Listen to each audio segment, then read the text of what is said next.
மாணவர்கள் அனைவருக்கும் இனிய ஞாயிறு மதிய நல்வாழ்த்துக்கள். எல்லோரும் நன்றாக இருப்பீர்கள். இப்போது நமக்கு இப்போ ஆரம்பங்களே கமெண்ட் பறக்குது. சுக்கிரனை பற்றி எடுக்க போகிறேன். சுக்கிரனை பற்றி ஏதோ ஒரு இது கொடுத்தேன், தலைப்பு கொடுத்தேன். சுக்கிரனோடு சேரும் கிரகங்கள்னு கூட கொடுத்துருக்கலாம். சுக்கிரன் அப்படிங்கிற ஒரு விஷயத்தை கொடுத்தேன். சுக்கிரன் எப்படிப்பட்ட தன்மைகளில் இருப்பார், சுக்கிரனால் நடக்கக்கூடிய சில விஷயங்கள் என்ன அப்படின்றத வச்சு தான் சில விஷயங்களை சொல்ல போகிறேன். இதில் எடுத்த உடனே ஸ்ரீரங்கநாதனுடைய ஒரு கமெண்ட்டு அப்படியே ஓப்பன் பண்ண உடனே ஒரு கமெண்ட் அப்படியே கண்ணை கவருது. தனுசு லக்னத்துக்கு சுக்கிர தசை வந்தால் இந்த சுக்கிர தசையில் எந்த விதமான கோடீஸ்வரங்கள்லாம் இல்லையா? நியாயமான கேள்வி. தனுசு லக்னத்தில் பிறந்தவர்கள் சுக்கிர தசையில் கோடீஸ்வரர்கள் ஆனவர்கள் இருக்க மாட்டார்களா குருஜி? கெட்ட ஆதிபத்தியம், நல்ல சுப காரகத்துவம் சுக்கிரன். முரண்பாடான அமைப்பில் எப்படி வசதி வாய்ப்புகளை தன்னுடைய தசையில் தருவார் குருஜி? கண்டிப்பாக தருவார். ஏன் தர மாட்டார்? ஒரு தனுசு லக்னத்தை இப்போ சுக்கிரன் எடுத்துக்குவோம்.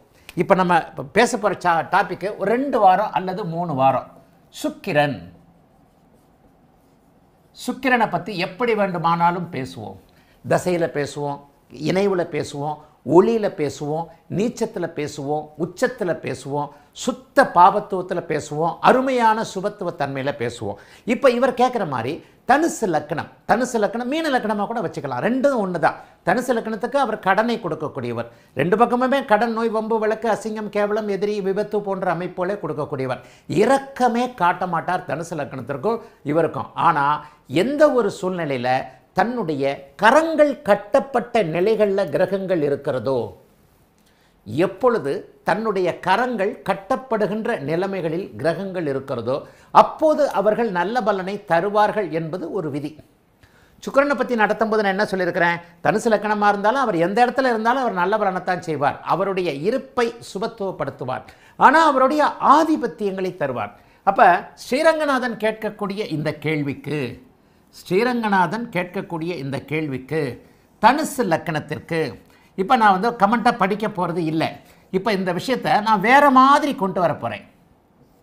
தனுசு லக்னத்திற்கு சுக்கிரன், தனுசுக்கு சுக்கிரன் யோகம், தனுசுக்கு சுக்கிரன் எப்போது யோகம்? இதான் இப்போ அவர் கேட்குறது கரெக்டு. அப்போ அவயோகர்கள் என்று சொல்லப்படக்கூடிய 6-8 அமைப்புகளில் எப்போது யோகம் வருகிறது? இப்போ நான் இந்த கமெண்ட்டேவே நடத்துகிறேன். இப்போ ஒவ்வொருத்தராக நீங்கள் உங்கள் மனசில் என்னென்ன அமைப்புகளை நினச்சி வச்சுருக்கிறீங்களோ அந்த மாதிரியான அமைப்புகளை நீங்கள் பொருத்தி பார்த்து நம்ம நினைக்கிற இதே விதியைத்தான், இதே அமைப்புகளைத்தான் குருஜி சொல்கிறாரான்றதை வச்சு உங்களுக்குள்ளே நீங்கள் பாராட்டுகளை, மார்க்குகளை நீங்கள் போட்டுக்கலாம். சரி, இந்த இடத்துல ஸ்ரீரங்கநாதனுடைய கேள்விக்கு தனுசுக்கு சுக்கிரன் எப்போது யோகத்தை தருவார்? எப்போது முதல்ல அவயோகத்தை தருவார்? தனுசு லக்னம். சுக்கிரன் இங்கே இருந்தால் என்ன பண்ணுவார்? நேர 6ஆம் இடத்தோடு தொடர்பு கொள்கிறார். அப்போ தன்னுடைய 6ஆம் இடத்தின் பலன்களை அவர் அங்கே செய்ய ஆரம்பிக்கிறார். ஒருவர் 6ஆம் இடத்தின் பலன்களை தரக்கூடிய அமைப்பில் அவர் இருக்கும் பொழுது லக்னாதிபதி எப்படி இருந்தால் என்ன அப்படிங்கிறத சொல்லியிருக்கிறேன் இல்லையா? 6ஆம் அதிபதி கெடுதல்களை கொடுக்கிறார் என்றால் அந்த கெடுபலன்களை அனுபவிக்கக்கூடியவர் நீங்கள். கஷ்டத்தை நீங்கள் எப்படி ஏற்றுக்கிறீங்க அப்படின்றதுக்கு உங்களுடைய லக்னாதிபதியுடைய வலுவை பொறுத்து தான் நீங்கள் தசையின் அமைப்புகளை நீங்கள் கணிக்க முடியும். சரி, இங்கே பாருங்கள். இப்போது சுக்கிர தசை வந்துருச்சியா? என்ன நடக்கும்? கண்டிப்பாக ஜாதகர் பிளாட்பாரத்துக்கு வருவார். இதில் எந்த மாற்றமும் இல்லை. இப்போது சுக்கிர தசை வந்து விட்டது. இந்த சுக்கிர தசையில் நான் இன்னும் வேறு மாதிரியாக போடுறேன். ஒரு தசை எப்போது கெடுதல்களை செய்கிறது? பாபத்துவமாக இருக்கும்போது கடும் கெடுதல்களை செய்யுது. இந்த நட்சத்திரன்றதுக்கு வரவே வராதிங்க. நட்சத்திரங்களுக்குள்ள துளியும் பலன் இல்லை. சுபத்துவ பாபத்துவ அடுக்குகளின் அடிப்படையில் லக்னம், லக்னாதிபதி போன்ற 12 பாவகங்களையும் எப்போது புரிந்து கொள்கிறீர்களோ இப்போது தனுசு லக்னத்திற்கு ஏழையாக்கும் சுக்கிரன் கரெக்டா? ஏழையாக்கும் சுக்கிரன். இந்த ஏழையாக்கும் சுக்கிரனை இப்போ அப்படியே மாற்றி ஒரு விஷயத்தை, ஏழையாக்கும் சுக்கிரன்.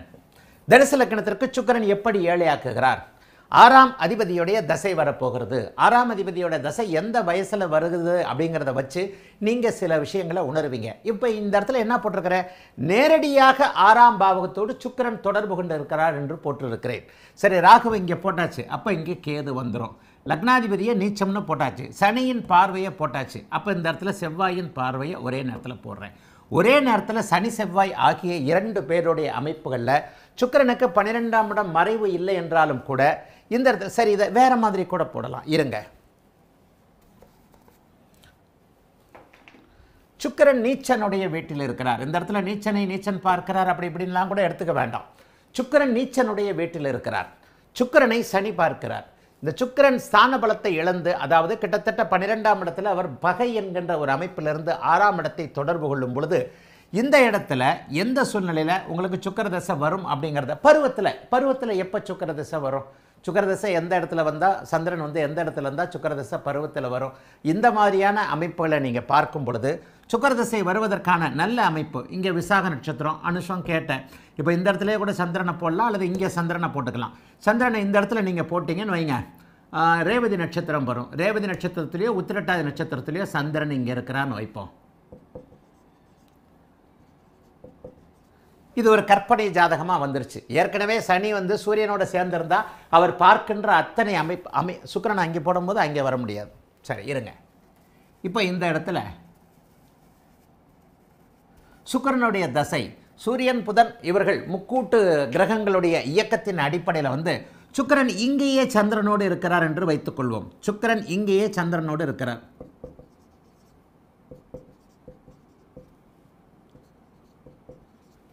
இப்போ இந்த இடத்துல கேட்டை நட்சத்திரத்திலேயோ அனுஷ நட்சத்திரத்திலேயோ அவர் இருக்கிறார் அப்படின்னு சொன்னால் பருவத்தில் கண்டிப்பாக அவருடைய சுக்கிர தசை வரும்.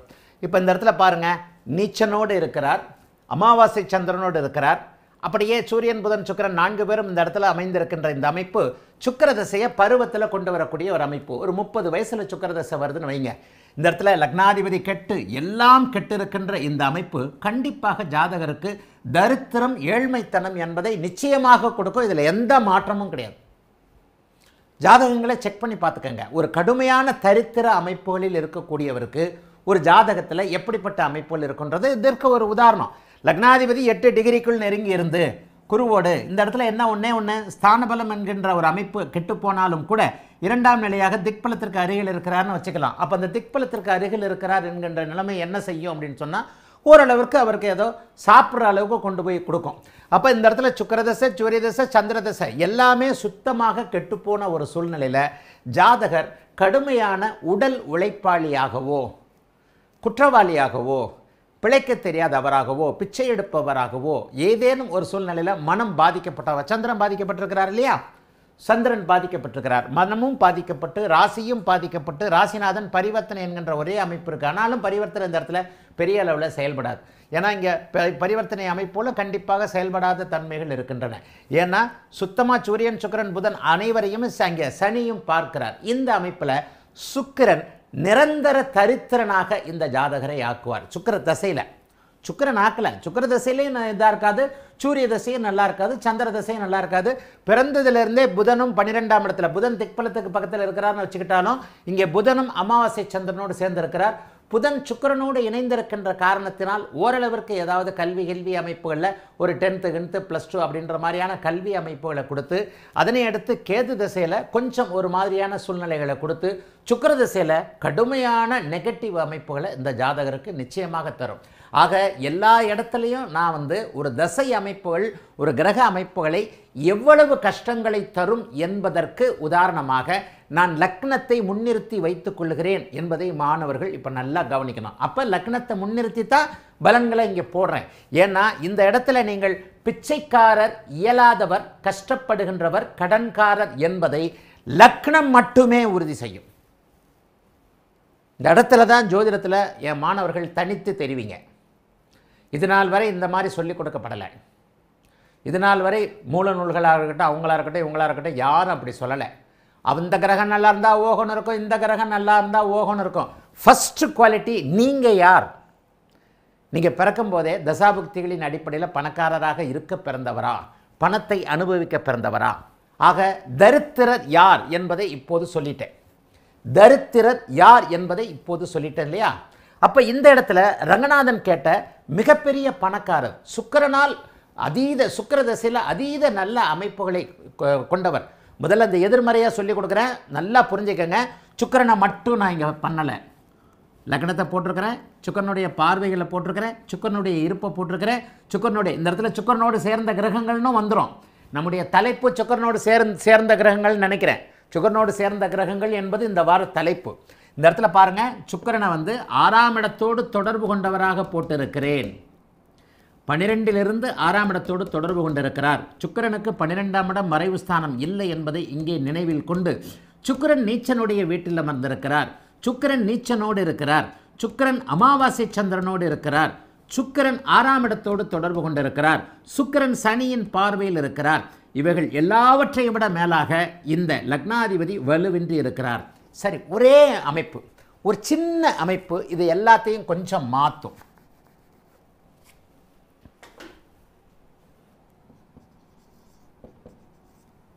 இதே இடம், இதே பலன், ஆனால் இந்த இடத்துல கொஞ்சம் மாற்றும்.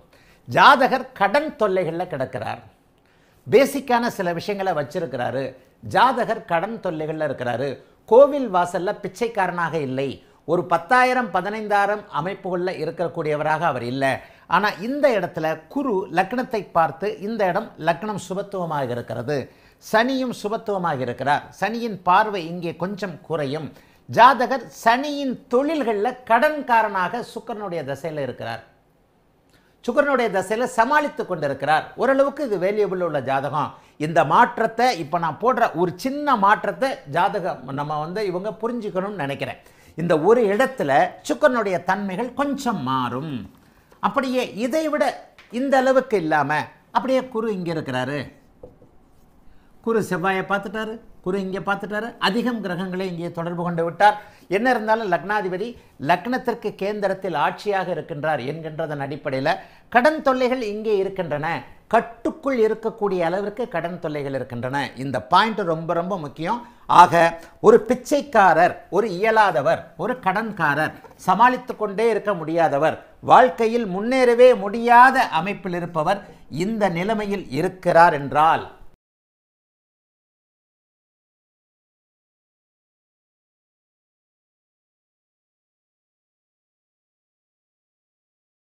துலாம் லக்னம், ரிஷப சுக்கிரன், விருச்சிகத்தில் சந்திரன், ரிஷப சந்திரன் சுக்கிரன், சந்திரனின் 8ஆம் ஆதிபத்திய பார்வை கெடுக்குமா? சந்திரனுடைய 8ஆம் ஆதிபத்திய பார்வை கெடுக்காதுமா? ரிஷப லக்னம் தனுசு லக்னம், ரிஷப சக்கரம், 8ஆம் ஆதிபத்திய பார்வை, 8ஆம் ஆதிபத்தியத்தை செஞ்சாலும் சந்திரனுடைய பார்வை எப்போவுமே பௌர்ணமி சந்திரனுடைய பார்வையாக இருக்கிறதுனால. இப்போ இந்த கேள்வி பாருங்கள், சிஷான்றவங்க ஒரு நல்ல கேள்வி கேட்டிருக்காங்க. இதுலேயும் நீங்கள் தெரிஞ்சிக்க வேண்டியது நிறைய இருக்குது. சிஷா புது மாணவர், இன்றைக்கு தான் பார்க்குறேன், எனக்கு ஞாபகம் சக்தி ஜாஸ்தி. ஜோதிடர்களுக்கு புதன் வலுத்தவனுக்கு ஞாபக சக்தி ஜாஸ்தி. ஒரு புதுசாக ஒரு கமெண்ட் வருதுன்னா அந்த கமெண்ட்டு அவர் புதுசாக கொடுக்குறாருன்னா எனக்கு ஓரளவுக்கு அப்சர்வேஷன் பண்ண முடியும். சிஷா என்கின்ற மாணவரோ மாணவியோ யாருன்னு தெரியல, அவர் ஆனா பெண்ணா தெரியல, அவர் இன்றைக்கு தான் புதுசாக கமெண்ட் கொடுத்துருக்கிறாரு. நம்ம டாக்டர் அம்மா ஒருத்தவங்க இப்போ சொன்ன மாதிரி நான் 2 வருஷமாக ஸ்டூடெண்ட்டாக இருக்கிறேன். இப்போ இந்த சிஷா கொடுத்துருக்கிறது வந்து ஆதிபத்தியம் காரகத்துவம் சார்ந்தது. சும்மா சொன்னதே சொல்லி சொல்லி சொல்லி போர் அடிச்சுக்கிட்டு இந்த கிளாஸுங்கெல்லாம் வளர்த்துக்கிட்டே போகிறதுல எனக்கு விருப்பம் இல்லை. ஆதிபத்திய காரக அமைப்புகளை எப்போது தெல்ல தெளிவாக புரிந்து கொள்ளுகிறீர்களோ, எந்த இடத்துல ஆதிபத்தியம் செயல்படும், எந்த இடத்துல எப்படிப்பட்ட, இந்த இடத்துல தான் நட்சத்திரங்கள்னு வந்து நட்சத்திரத்தில் ஏமாறுறீங்க. ஆதிபத்தியம் காரகத்துவம் எப்படி செயல்படும் என்பதை கரெக்டாக உணர்ந்துக்கிட்டாலே நட்சத்திரம் என்பது இல்லை, சாரம் என்பது இல்லை, கேபி சிஸ்டம் என்கின்ற அந்த முறை வந்து ஒரு மாயையான முறை, அதில் பலன்கள் இல்லைன்றதை தெல்ல தெளிவாக நம்முடைய சுபத்துவ பாபத்துவ அமைப்புகளில் நீங்கள் புரிஞ்சுக்க முடியும். இதை பற்றி இப்போ குருதசை ஆரம்பிக்கும் போது குருதசையில் நிறைய புத்தகங்கள் நான் எழுத போகிறேன்.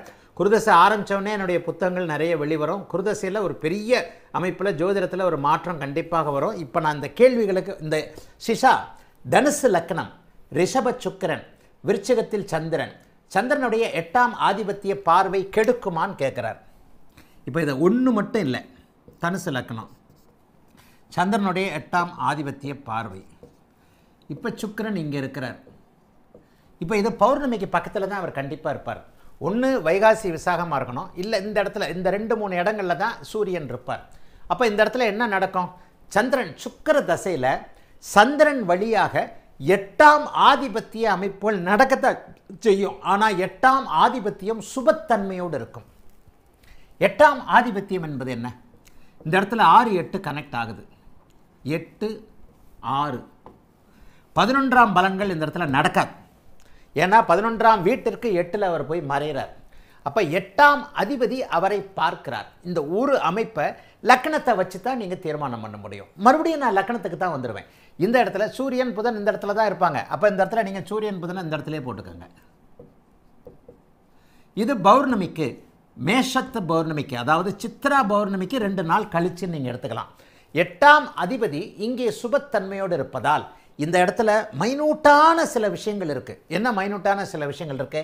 8இல் யார் இருக்கிறார்? இது பாபத்துவம். இப்போ 8ஆம் வீடு கெட்டு போச்சு. 8ல் யாரும் இல்லை. எப்படிப்பட்ட பலன்கள் மாறுதுன்னு பாருங்க. சிஷா கேட்ட கேள்விக்கு 8இன் சுபத்தன்மை கூடுகிறது. 8ஆம் அதிபதி சுபத்தன்மையோடு இருக்கிறார். 12ல் மறைஞ்சாலும் அவர் பௌர்ணமிக்கு பக்கத்தில் இருக்கிறார். அல்லது இதை இப்படியே போட்டுக்கிறேன், பௌர்ணமியாவே போட்டுக்கிறேன். பௌர்ணமி வேண்டாம், எல்லாருக்கும் பௌர்ணமியில் பிறக்கிறதில்ல, பௌர்ணமியில் வேண்டாம். இந்த இடத்துல சுவாதி நட்சத்திரத்திலேயோ சித்திர நட்சத்திரத்திலேயோ பௌர்ணமி இருந்திருக்கும். பௌர்ணமிக்கு 2 நாள் தள்ளி திருதியை திதி, துதியை அல்லது திருதியை என்று சொல்லப்படக்கூடிய 2ஆம் நாள் 3ஆம் நாள் அமைப்பில் இருக்கும். சிஷாவோட கேள்வி, 8ஆம் ஆதிபத்திய பலனை செய்வார்ல? கண்டிப்பாக செய்வார். எப்படி செய்வார்? 3 நிலைகள் இருக்கின்றன. 8ஆம் பாவகத்தினுடைய பாபத்துவம், 8ஆம் அதிபதியுடைய பாபத்துவம், சுபத்துவம். இவர் தேய்பிரையாக இருந்தாலும் கூட இந்த இடத்துல இந்த அமைப்பு நல்லா தான் இருக்கும். அப்போ இந்த இடத்துல லக்னாதிபதியும் வலுவாக இருக்கிறார் என்கின்ற தன்மையின் அடிப்படையில் 6 8 அதிபதிகள் ஒருவருக்கொருவர் கனெக்ட் பண்ணிக்கிறாங்கன்ற மாதிரி சுக்கிரதசை 6 8ஆம் அதிபதிகளுடைய கிரிமினல் தன்மைகளோட, முறைகட்ட வழிகளோட, 2ஆம் வழிகளோட, சீட்டிங் வழிகளோட சுக்கிரதசை நன்மைகளை செய்யும். லக்னாதிபதியின் வலிமைக்கேற்ப, லக்னாதிபதியின் வலிமைக்கேற்ப இந்த இடத்துல என்ன இருந்தாலும் அது சந்திர அதியோகம். இந்த சந்திர அதியோகம் என்ன செய்யும்? ஜாதகருக்கு சொகுசு வழிகளை கொடுக்கும். 8ஆம் இடம் என்று சொல்லப்படக்கூடிய கடன், நோய், வம்பு, வழக்கு, அசிங்கம், திருட்டு வேலைகள் என்று சொல்லப்படக்கூடிய 2ஆம் நம்பர் வேலைகளின் மூலமாக சொகுசு வேலையை கொடுக்கும். இப்போ இந்த இடத்துல ராகு இருக்கிறார். 8ஆம் பாவகம் பாதிக்கப்பட்டு விட்டது. இந்த இடத்துல சனியோடு சேர்ந்தே இருக்கிறார். ஜாதகர் சுத்தமாக ஃப்ராடுங்க. ஃப்ராடு வழிகளில் சுக்கிரதசையில் சம்பாதிக்கிறாருங்க. ரொம்ப நுணுக்கமாக மூல நூல்களில் கூட விளக்காத அமைப்புகளில் இருக்கக்கூடிய சில விஷயங்களை இந்த கேள்வியின் மூலமாகவும் மாணவர்கள் தெரிஞ்சுக்க முடியும். இந்த இடத்துல முதல்ல பாபத்துவம், பிறகு சுபத்துவம் என்கின்ற தன்மைகள் இங்கே செயல்படும். அதாவது இப்படி இல்லைன்னா, இப்படி இருந்தால் தப்பு செஞ்சு மாட்டிக்க மாட்டார். இப்படி இருந்தால், இந்த குறு பார்வை இருந்தால் தப்பு செய்வார், மாட்டிக்க மாட்டார். ஆனால் இந்த இடத்துல ராகுவோ சனியோ 8ஆம் இடத்தில் இருக்கிறார்கள். ராகு சனி 8ஆம் இடத்திலிருந்து இங்கே சந்திரனுடைய சந்திர அதியோகம் இருக்கிறது. அப்போ இந்த 8ஆம் பாவகத்தினுடைய பலன்களை சந்திரனுடைய பார்வையின் வழியாக சுக்கிரன் பெறுகிறார் என்பது தான் உண்மை. இந்த இடத்துல ரோஹிணி நட்சத்திரத்தில் இருக்கிறதுனாலையோ, கிருத்திகை நட்சத்திரத்தில் இருக்கிறதுனாலையோ, மிருகசீரிஷம் நட்சத்திரத்தில் இருக்கிறதுனாலையோ அவர் எந்த விதத்திலையும் தனிப்பட்ட பலன்களை செஞ்சு விடுவது இல்லை. நட்சத்திர பலன்கள் இந்த இடத்துல நடக்கிறதே இல்லை. அருமையாக தெல்ல தெளிவாக நான் பார்த்திருக்கிறேன். இந்த இடத்துல 8ஆம் பாவகம் சிதைந்து விட்டது. 8ஆம் பாவகம் சுத்தமாக கெட்டு போச்சு. ஆக 8ஆம் பாவகாதிபதி கொஞ்சம் ஒளித்தன்மையோடு, ஏன்னா சுக்கிரனுடைய ஒளி இவருக்கு கிடைக்குது இல்லையா, ஆயுள் அமைப்புகள் இந்த இடத்துல கெடாமல் 8ஆம் இடத்துடைய கிரிமினல் தனம் என்று சொல்லப்படக்கூடிய சீட்டிங் வழிகள், ஏமாற்று வழிகளின் மூலமாக அந்தந்த புக்திகளின் வழியாக சுக்கிரதசை அவருக்கு நன்மையை செய்யும். ஒருவேளை குரு இங்கே இருந்து முதல்ல சீட்டிங் அமைப்புகள், இந்த சீட்டிங் அமைப்புகளில் அவர் மாட்டிக்காமல் இருக்கிறார்னு அர்த்தம். எத்தனை பேர் சீட்டிங் செஞ்சு மாட்டிக்கிட்டு ஜெயிலுக்கு போகிறாங்க? நிறைய பேர் மாட்டிக்கிறதே இல்லையே.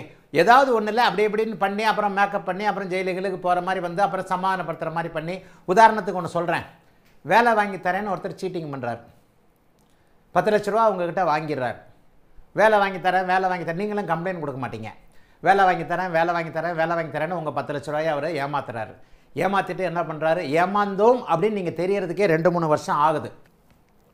ஒரு 6ஆம் இடத்தின் வேலை 8ஆம் இடத்தின் அமைப்பு எப்படி ஒரு மாதிரியான பலன்களை நெகட்டிவான நம்பர் 2 வழிகளான ஏமாற்றும் வழிகளில் எப்படி செயல்படுகிறது.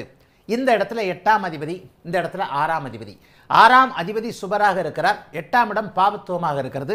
6, 8 அதிபதிகள் ஒருவருக்கொருவர் தொடர்பு கொள்கிறார்கள். லக்னாதிபதி அந்த இடத்துல இப்படி மறைச்சிருக்கிறேன், லக்னாதிபதியை இப்போ வேண்டாம். உங்கள் வாழ்க்கையில் நீங்கள் பார்க்கக்கூடிய ஒருவர் அரசியல்வாதியாக இருக்கலாம், அதிகாரியாக இருக்கலாம், ஒருத்தர் வேலை வாங்கி தராருன்னு சொல்கிறாங்க. நீங்கள் போய் என்ன பண்ணுறீங்க, உங்கள் தம்பிக்கோ உங்களுக்கோ உங்கள் அண்ணனுக்கோ உங்கள் வீட்டில் அம்மாவுக்கோ அப்பாவுக்கோ யாரோ ஒருத்தருக்கு 10 லட்ச ரூபாய் நம்பிக்கை ஊட்டும் விதமாக பேசுகிறார். 10 லட்ச ரூபாயை கொண்டு போய் கொடுத்துட்றீங்க. 10 லட்ச ரூபாய் கொடுத்த உடனே அவருக்கு அந்த 8ஆம் பாவகத்தின் 6ஆம் பாவகத்தின் சீட்டிங் வழியாக அந்த 10 லட்ச ரூபாய் வந்து விடுகிறது. இவர்கிட்ட போய் 10 லட்ச ரூபாயை கொடுத்துட்றீங்க. இவர் இந்த 10 லட்ச ரூபாயை உங்ககிட்ட வேணும்னே ஏமாத்துற நினப்பில் தான் வாங்கினார். எனக்கு தெரிஞ்சு எப்படின்னா, நிறைய பேர் எப்படி பண்ணுவாங்கன்னா, 100 பேர்கிட்ட வேலை வாங்கி தரேன்னு வாங்கிடுவாங்க. நான் இதை உண்மையாக நடந்த கண்ணால் பார்த்த சில விஷயங்களை சொல்கிறேன். இதெல்லாம் வாழ்க்கையில் ஒரு 10-20 வருஷத்துக்கு முன்னாடி இதெல்லாம் கண்ணால் பார்த்த சமாச்சாரங்கள். ஒரு அரசு வேலை வாய்ப்பு, ஒரு வேலை வாய்ப்புன்னு வந்ததுன்னா எல்லாருக்கிட்டையும் ஒரு 100 பேர்கிட்ட வேலை வாங்கி தரேன் 5 லட்சம் 10 லட்சம்னு வாங்கிடுவாங்க. அதில் ஒரு 20 பேருக்கு இந்த சம்பந்தப்பட்ட பணம் வாங்கிய நபருடைய எந்த முயற்சியும் இல்லாமல் அவருடைய, அதாவது தன்னுடைய சொந்த முயற்சியில் பரீட்சையிலையோ இதிலேயோ ஒரு 20 பேர் பாஸ் பண்ணிடுவாங்க.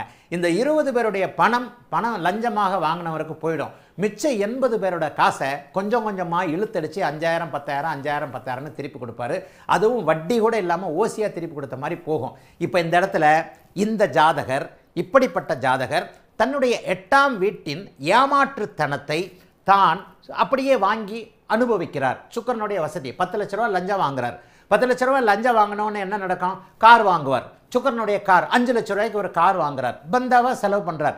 யார் விட்டு காசையோ ஒருத்தருடைய காசை வேலை வாங்கி தருகிறேன் என்று சொல்லி ஏமாற்றி திருட்டு வழிகளில் அவருக்கே அது தெரியும், அது ஏமாற்றுகின்ற ஒரு வழி என்று, அந்த ஏமாற்றுகின்ற வழியாக சீட்டிங் பண்ணக்கூடிய வழியாக அவர் வாங்குறார். வாங்கிட்டு என்ன பண்ணுறார்? 2 வருஷம் அதை வட்டி இல்லாமல் அனுபவிக்கிறார். அதை அவர் வேறு வகையில் இன்வெஸ்ட் பண்ணுறார். 10 லட்சம் ஒருத்தர்கிட்ட வாங்கலை, 4 பேர்கிட்ட வாங்குறார், அனுபவிக்கிறார். வீடு வாங்குறார், கார்டு வாங்குறார், அல்லது காரே வாங்குறார், ஏதாவது ஒன்று வாங்கி அனுபவிக்கிறார். திருப்பி உங்களுக்கு வேலை கிடைக்கலன்னு தெரியுது. நீங்கள் திருப்பி என்ன பண்ணுறீங்க? அவர் மேலே நீங்கள் கேஸ் கொடுக்கறதில்ல. கேஸ் கொடுத்தா பணம் போயிடுமோன்னு பயம். திருப்பி திருப்பி திருப்பி திருப்பி போய் அலையிறீங்க. நீங்கள் கேஸ் கொடுக்க போகிறீங்கன்னு நினச்சி அந்த மாதிரி நேரத்தில் இப்போ 1 லட்சத்தை கொடுக்குறார், 50,000 கொடுக்குறார், இன்னொருத்தன்ட்ட வாங்கி கொடுக்குறார். இப்படியே கொடுத்து அவர் தண்டனையிலிருந்தும் தப்பித்து விடுகிறார். ஆனால் அவர் சம்பாதிப்பது எல்லாமே மோசடியான வழிகளில். வேண்டுமென்றே தெரிந்தே வேலை வாங்கி தர முடியாது, இந்த வேலையை முடித்து கொடுக்க முடியாது என்று தெரிந்தே தன்னுடைய வெள்ளச்சட்டை, வெள்ளை வேஷ்டி, தன்னுடைய வாக்கு சாமர்த்தியம் போன்ற அமைப்புகளின் மூலமாக 8ஆம் ஆதிபத்திய 8ஆம் பாவகத்தினுடைய அமைப்புகளின் மூலமாக உங்களிடமிருந்து கடனாகவோ லஞ்சமாகவோ ஒரு விஷயத்தை வாங்குகிறார், அதை அனுபவிக்கிறார். ஆனால் அந்த 8ஆம் பாவகம் மேற்படி பாவத்துவத்திற்கு பிறகு சுபத்துவம் ஆனால் அவர் அந்த தண்டனையிலிருந்தும் தப்பித்து விட்டு ஏதோ உங்களுக்கு கொஞ்சம் கொஞ்சமாக கொடுக்குற மாதிரி கொடுத்துட்றாரு. மொத்தமாக அவர் 10 லட்சமாக உங்ககிட்ட வாங்கினாரு. நீங்கள் வரும்போதெல்லாம் அவர் 50,000 ரூபாய் திருப்பி கொடுத்தாரு.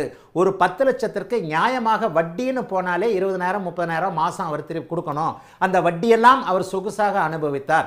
வட்டி மாதிரியாக உங்களுக்கு மாதம் மாதம் அசலையும் அடைத்து விட்டார் என்பது ஷிஷா. இந்த மாதிரியான 6, 8 சம்பந்தப்பட்ட விஷயங்கள், 6, 8 சம்பந்தப்பட்ட சுப விஷயங்கள், சுபத்துவ விஷயங்கள். 6ஆம் அதிபதி 8ஆம் அதிபதி சுபராகவே இருக்கிறார்கள். 8ஆம் அதிபதி ஒளித்தன்மையோடு இருக்கிறார். 8ஆம் பாவகம் பலவீனமாக இருக்கிறது. 8ஆம் பாவகம் இங்கே குருவின் பார்வையில் பாவகாதிபதி வலுவாகவே இருக்கிறார். 8ஆம் பாவகத்தை தான் அவர் செய்வார். 8ஆம் பாவகம் வம்பு, வழக்கு, அசிங்கம், கேவலம், நம்பர் 2 வழி என்பது போன்ற முரண்பாடான ஏமாற்று வழிகளை கொண்டிருப்பது. 6ஆம் பாவகமும் அப்படியே கொண்டிருப்பது. அந்த 6ஆம் பாவகமும் 8ஆம் பாவகமும் சுபருடைய ஆதிக்கத்தில் அப்படியே இருக்கின்ற காரணத்தினால் உங்களுக்கு அது ஏமாற்று வேலையாக தெரியாமல் அவர் தப்பித்து கொண்டே இருக்கிறார். ஒருவேளை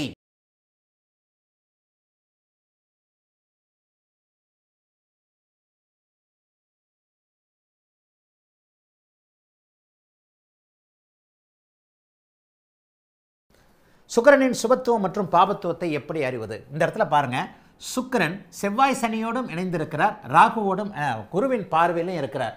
ராகுவோடு இணைந்து குருவின் 5ஆம் பார்வை. இந்த இடத்துல குருவுக்கு என்ன பார்வை இருக்குது அப்படிங்கிறத மட்டும் பார்த்துக்கணும். இந்த இடத்துல தான் நான் சொல்கிறேன், முதலில் பாபத்துவம் பிறகு சுபத்துவம் என்கின்ற அமைப்பு இந்த இடத்துல தான் செயல்படும்.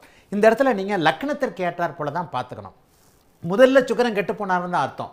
அன்பு மாணவர்களே, ஒரு விஷயத்தை ரொம்ப நல்லா தெளிவாக புரிஞ்சுக்கங்க. ஒரே நேரத்தில் செவ்வாய் சனியோடு இணைந்த ஒரு கிரகம் சுத்தமாக பலவீனமாகும், அது யாராக இருந்தாலும் சரி.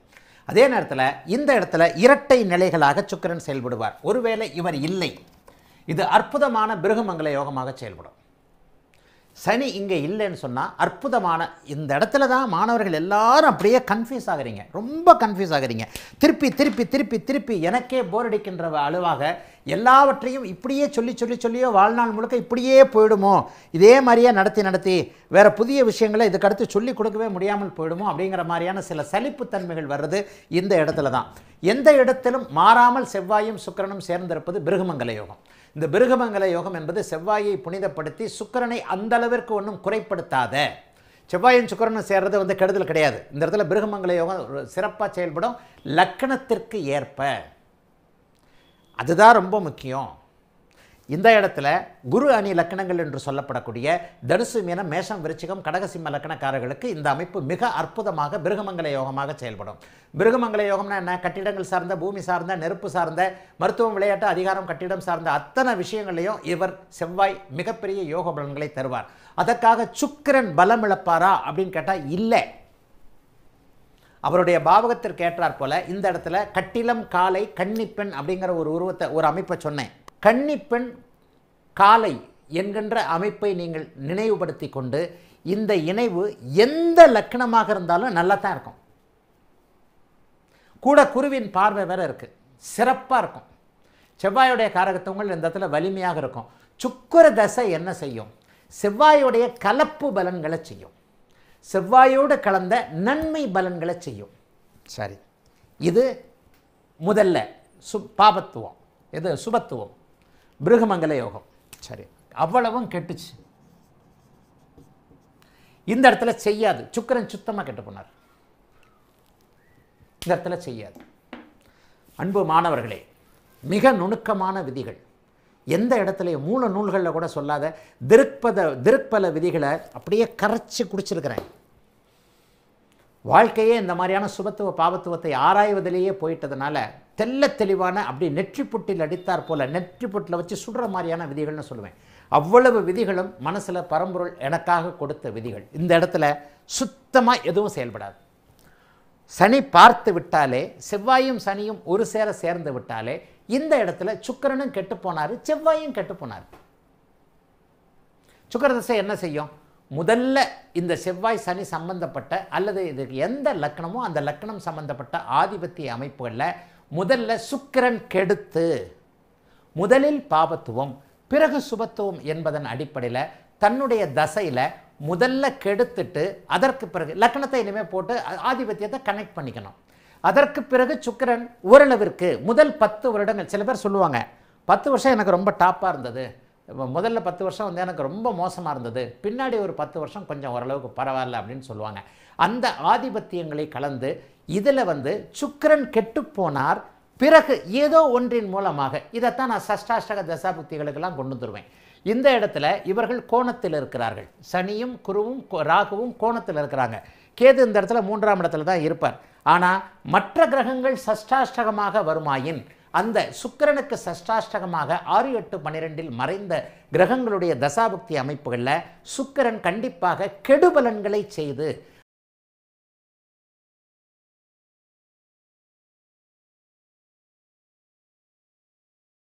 அதன் பிறகு கோணங்களில் வரக்கூடிய இந்த கிரகங்களுடைய தசாபுக்திகளில் நன்மைகளை செய்து சமப்படுத்துவார். முதலில் கெடுப்பார், முதலில் பாபத்துவம் பிறகு சுபத்துவம் பின்னாடி கொடுப்பார். புரியுதா புரியலையா? ராஜேஷ் பொன்ராஜ் மற்றவர்களும் என்ன கமெண்ட் கொடுங்க, என்ன புரியுது என்ன புரியலன்னு கமெண்ட் கொடுங்க. மேகலைவன் புரிகிறது புரிஜி, எல்லாவற்றையும் வினோதமாக பொருத்தி பார்த்து பலன் எடுக்கிறீர்கள். ஐயா வினோதமாக இல்லைங்க, அனுபவங்க. மேகலைவன் நான் ஒத்துக்கவே மாட்டேன். அன்பு மாணவர் மேகலைவனுடைய ஒரு கமெண்ட், புரிகிறது குருஜி, எல்லாவற்றையும் வினோதமாக பொருத்தி பார்த்து பலன் எடுக்கிறீர்கள். கமெண்ட் கொடுக்குறவங்க எல்லாரும் இப்போ நீங்கள் என்கிட்ட கமெண்ட் கொடுக்குறீங்க.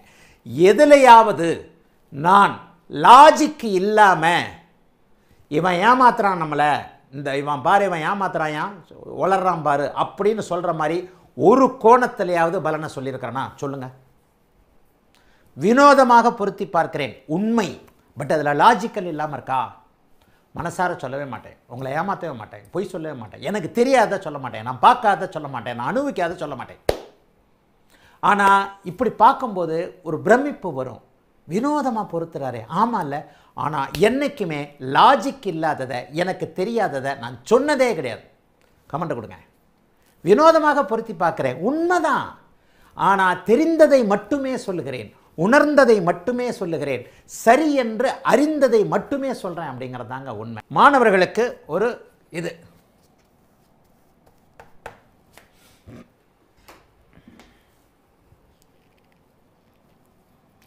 ஒரு கேள்வி கேட்க போகிறேன், இந்த கேள்விக்கு பதில் சொல்லுங்கள் எல்லாரும். ஒரு கேள்வி கேட்கப் போகிறேன், எல்லோரும் கேள்விக்கு பதில் சொல்லுங்கள்.